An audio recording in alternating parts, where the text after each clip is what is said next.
السلام علیکم، کیا حال ہے آپ لوگوں کے؟ امید کرتا ہوں آپ سب خیریت سے ہوں گے۔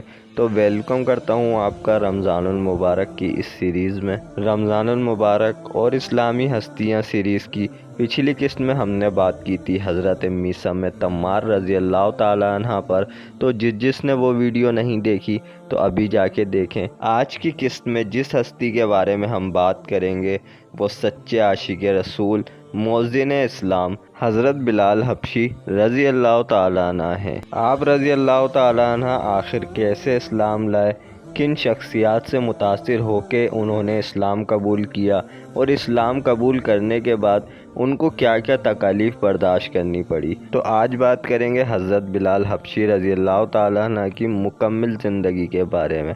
تو چلیے چلتے ہیں ویڈیو کی طرف۔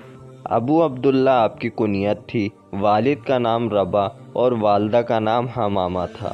خطہ حبش جسے آج کل ایتھوپیا کہا جاتا ہے، وہاں کے رہنے والے تھے۔ آپ کا خاندان وہاں سے ہجرت کر کے مکہ میں آباد ہوا تھا۔ آپ مکہ میں پیدا ہوئے۔ قریش کا ایک نامور سردار امیہ بن خلف جو اسلام کا سخت ترین دشمن تھا، اس کے غلاموں میں حضرت بلال بن ربا بھی تھے۔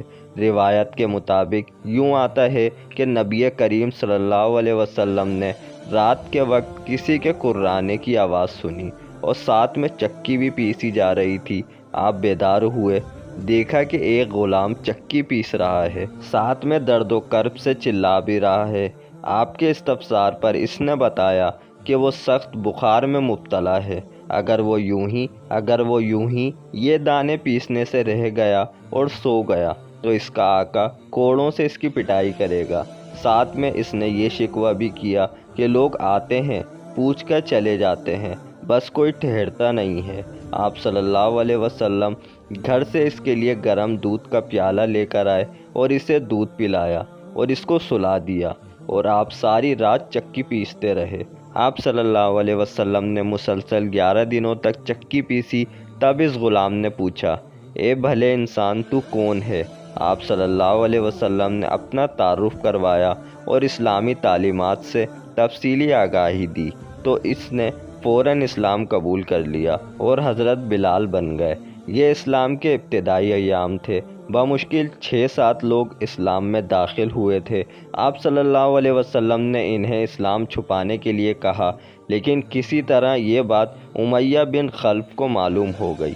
پہلے ڈرایا دھمکایا، تو نے اپنے خداؤں سے منہ موڑ لیا ہے، تجھے اس طرح نہ چھوڑوں گا۔ حضرت بلال کا ایمان جاگ اٹھا۔ انہوں نے بڑی دلیری سے کہا، ہاں، میں محمد صلی اللہ علیہ وسلم پر ایمان لا چکا ہوں، میں ہرگز ایمان کو چھوڑ کر اس طرح پھر نہیں سکتا۔ اس کے بعد امیہ بن خلف نے حضرت بلال پر وہ ظلم کے پہاڑ توڑے، انہیں تپتی ریت پر پیٹھ کے بل گھسیٹا گیا، ان پر مکہ کے آوارہ لڑکوں کو چھوڑا گیا۔ حضرت بلال رضی اللہ تعالیٰ عنہ لمحہ بھر کو ٹس سے مس نہ ہوئے۔ اللہ اللہ، کیا ایمان پایا ہوگا! یہ ان کی دین سے محبت اور نبی کریم صلی اللہ علیہ وسلم سے والہانہ عشق و محبت کا نتیجہ بھی ہے، ثبوت بھی ہے۔ جب نبی کریم صلی اللہ علیہ وسلم کو یہ خبر ملی کہ بلال پر ظلم ڈھائے جا رہے ہیں، آپ فوراً تڑپ اٹھے۔ ابو بکر صدیق رضی اللہ تعالیٰ عنہ سے کہا، جاؤ ابو بکر، بلال کو اس سے آزاد کراؤ۔ حضرت ابو بکر نے امیہ بن خلف سے کہا، اس معصوم بندے کو چھوڑ دو، میں اسے خریدنا چاہتا ہوں۔ امیہ بن خلف نے 3 گنی قیمت لگائی۔ آپ کو چپ چاپ قیمت دے کر امیہ بن خلف سے آزاد کروایا، اور پھر آپ محمد صلی اللہ علیہ وسلم کی سلامتی میں آ گئے۔ آپ اصحاب صفا میں سے بھی ہیں۔ آپ ہمیشہ نبی کریم صلی اللہ علیہ وسلم کے ساتھ چمٹ کر رہتے تھے۔ آپ کا نبی کریم صلی اللہ علیہ وسلم سے پیار کرنا ثابت ہوتا ہے کہ آپ نبی ہیں اور اللہ کے رسول تھے، مگر نبی کریم صلی اللہ علیہ وسلم سے آپ کا عشق واجب لگتا ہے۔ اللہ کے رسول کا آپ سے عشق یہ کمال ہے کہ ایک مرتبہ ابو ذر غفاری رضی اللہ تعالیٰ عنہ نے کالی ماں اور کالے باپ کا بیٹا کہا۔ کسی طرح سے یہ بات نبی کریم صلی اللہ علیہ وسلم کو معلوم ہوئی۔ آپ نے فوراً ابو ذر غفاری رضی اللہ تعالیٰ عنہ کو طلب کیا اور کہا کہ ان سے معافی مانگو۔ ابو ذر غفاری صحابی رسول تھے۔ آپ نے فوراً اپنے آپ کو لوٹا دیا اور کہا اے بلال، لو بندہ حاضر ہے۔ مگر حضرت بلال نے آپ کو نیچے سے اٹھایا، پیشانی پر بوسہ دیا اور گلے سے لگایا۔ آپ عمر بھر نبی کریم صلی اللہ علیہ وسلم کے ساتھ رہنا چاہتے تھے۔ آپ کو خزانچی رسول صلی اللہ علیہ وسلم بھی کہا جاتا ہے۔ عمر بھر ساتھ رہنے کا خواب پورا نہ ہو سکا۔ سن 11 ہجری میں نبی کریم صلی اللہ علیہ وسلم کے وصال کا سانحہ پیش آیا تو آپ غمگین اور دل برداشتہ ہو گئے۔ اذان دینی بند کر دی۔ اسلامی لشکر کے ساتھ دمشق شام چلے گئے۔